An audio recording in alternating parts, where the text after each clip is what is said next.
Love castor oil. Castor oil helps your hair grow.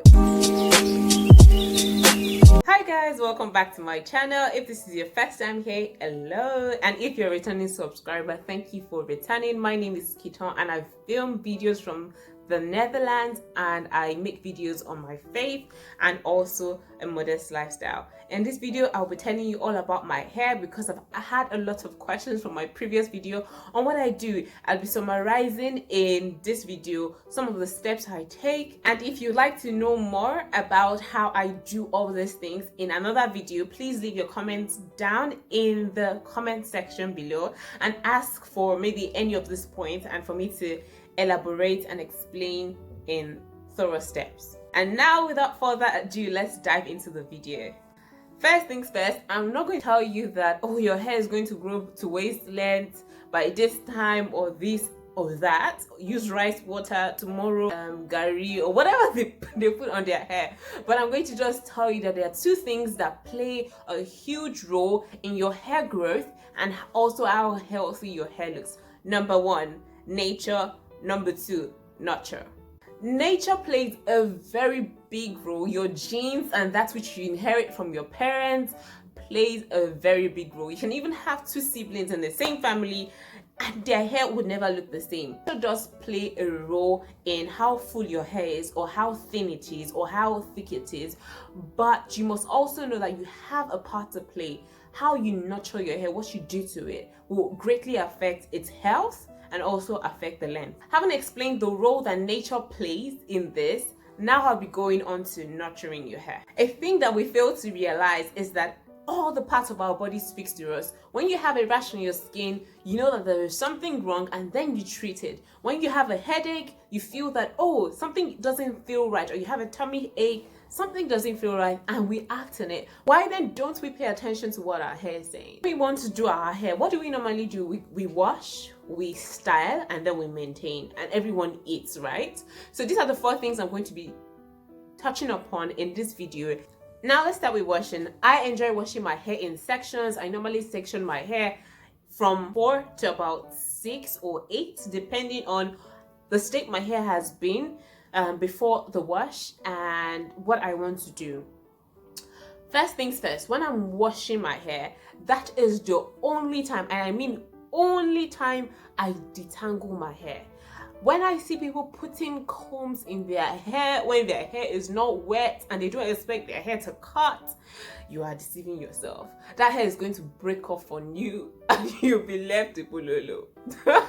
So when you want to detangle your hair, use a white tooth comb. A white tooth comb is a comb that has spacing between the comb and it's thick enough, it's big enough to handle your hair.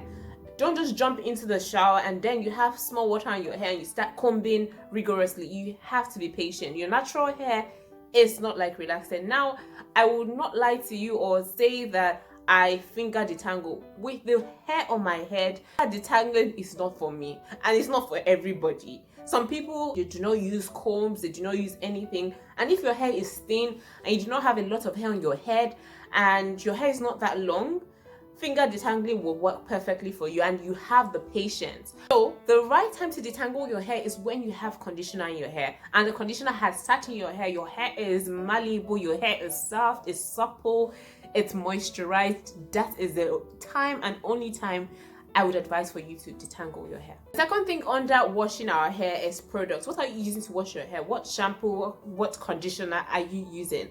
I personally prefer a silicone-free, sulfate-free shampoo. I'm not tied to any brand. I can't say that I'm going to tell you that this is the brand to go for. Buy Carol's Daughter or buy Camille Rose or buy Shea Moisture and then it's going to work for your hair. Everyone's hair is different. And I prompt you and I'd advise you for you to explore. Don't be stuck on one product and one product alone. If you see your hair is not responding to a product, please change it. Don't feel that, oh, it's just okay, this is what has been working to work for me. Your hair is giving you signs, and your hair also goes through different phases like your skin does. Sometimes your skin is extremely dry and the cream you've been using that has been working for 5 years now doesn't work again. So make sure you are listening to your hair. Now, when you're conditioning your hair, please get a good conditioner that works for your hair. I cannot advise you on the conditioner that will suit your hair. I have conditioners that work for me. Some of them I buy from the supermarket, some of them I buy from the African store, some of them I buy from even shops that white people get their hair stuff from. So I'm not bound to any natural product. This is what natural is selling in the natural black community, and I buy it. I bought some products and it did not work, so make sure you do your research. Many people talk about hydrating your hair, let your hair have moisture and all that, but you also have to know the state of your hair. I can't say it enough in this video. You have to listen to your hair. Your hair sometimes will tell you I'm thirsty, sometimes it says I'm brittle, sometimes it says I'm weak. You have to know what your hair is saying. Sometimes I know my hair needs some protein treatment because it's feeling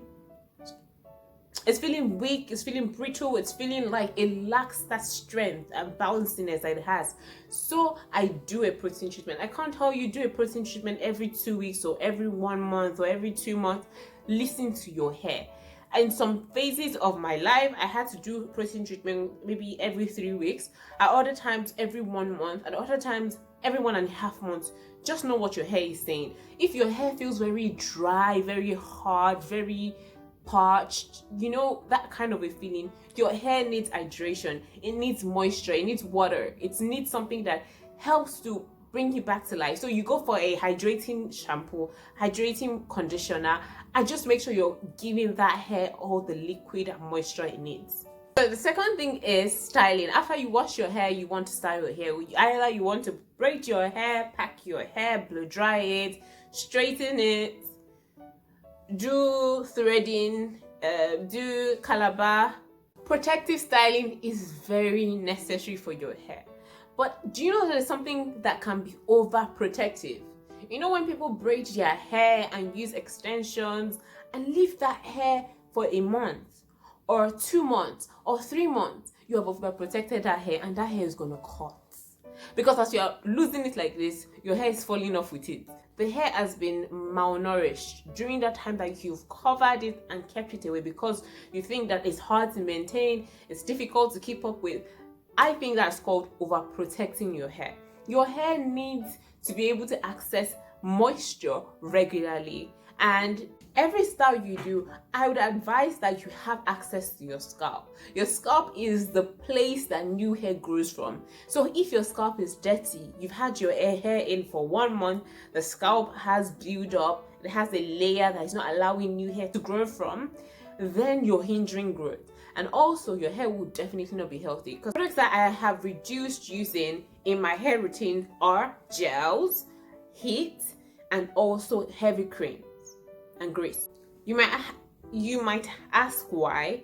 Gels, for me, I find that it's drying. It causes a lot of hardness in my hair, takes away the moisture, and also affects my edges. So I'd rather have my edges looking untamed than having my edges looking sleeked and you have all those. I'm not anyone that uses it. It looks nice. I like it. I like how it looks on you, but I'm definitely not using it on my hair, because in the long run, I don't want to be 50 years old and my hair is here. That's me. And one's hair journey and hair goals are different. So if you don't mind using gel and it does nothing to your hair, please go ahead. But for me, it's a no-no. Heat as well does not do good for me. Initially, when I was younger and I was in high school, I used to blow dry my hair every 2 weeks. Once I take it out and I wash it, I blow dry my hair. And my hair was thriving because I had cut my hair at that time when I got to Europe. That's another story for another day. Heat styling. I so heat styled my hair when I got to uni. The first year of uni, I was straightening my hair, that even the front of my hair till today still suffers from it because the heat damage was so much. Now I moved to Holland almost 2 years ago now, and it got to a stage that I just knew that my hair was crying. Like it was telling me, Busola, why did you damage me so much? Why did you torture me with heat? So I made up my mind that I was not going to use heat on my hair, no blow drying, no straightening, nothing like that for some months. I give myself periods in the year, sometimes 6 months, sometimes 8 months. I don't use heat of any type of form. But when I do use it, I use it once in a while, and please, I live for those times, because there my hair is all bouncy and all, and it's not like there's no cackle into it. I'm not saying heat is not good at all. If you're for no heat, please live with that. If you're someone that also likes using heat on your hair, if you can live with it, live with it. I'm in between. I think it's necessary for me to see how long my hair has grown from time to time, and also to have a proper trim. Now let's go to trimming. I trim my hair every time I wash my hair. Some people are scared to let go of like just an inch or 2 centimeters, or I'm never scared. Once I see hair hanging out and it's longer than the remaining, I just use the scissors and I chip it off. I am not one to hold on to dead ends and then hinder my growth. So if you know your hair and the rate at which it grows, then you know how often you should trim your hair. For me, it does not scare me. I trim my hair as often as I wash it. So my ends, I'm always trimming after every wash. That is what works for my hair. You can decide to trim your hair every month, every 2 months, or every 3 months. I would not advise for you to keep your old ends after 3 months.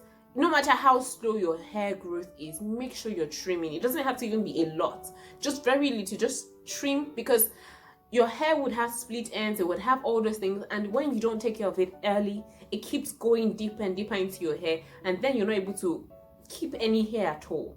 So I would not say trim like me because there's a story I have on that.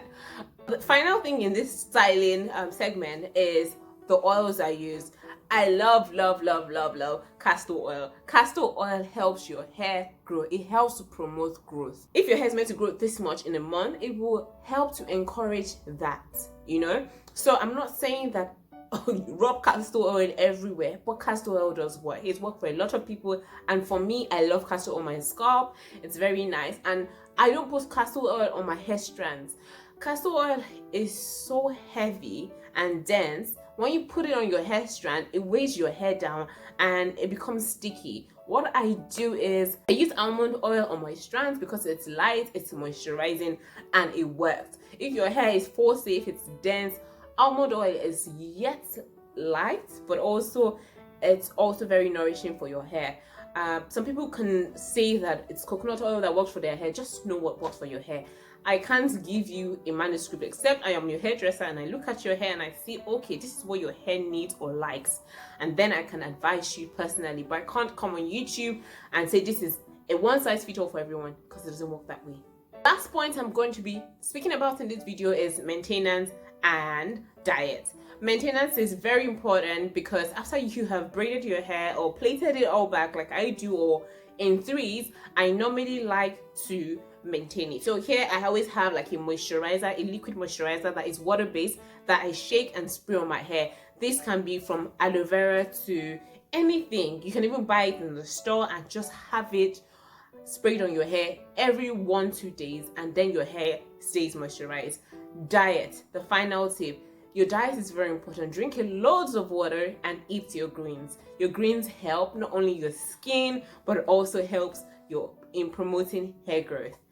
If you love this video and you enjoyed it, please do not forget to give this video a thumbs up and subscribe. Also share to your friends that are in need of hair tips. And till next time, stay blessed and see you. Bye.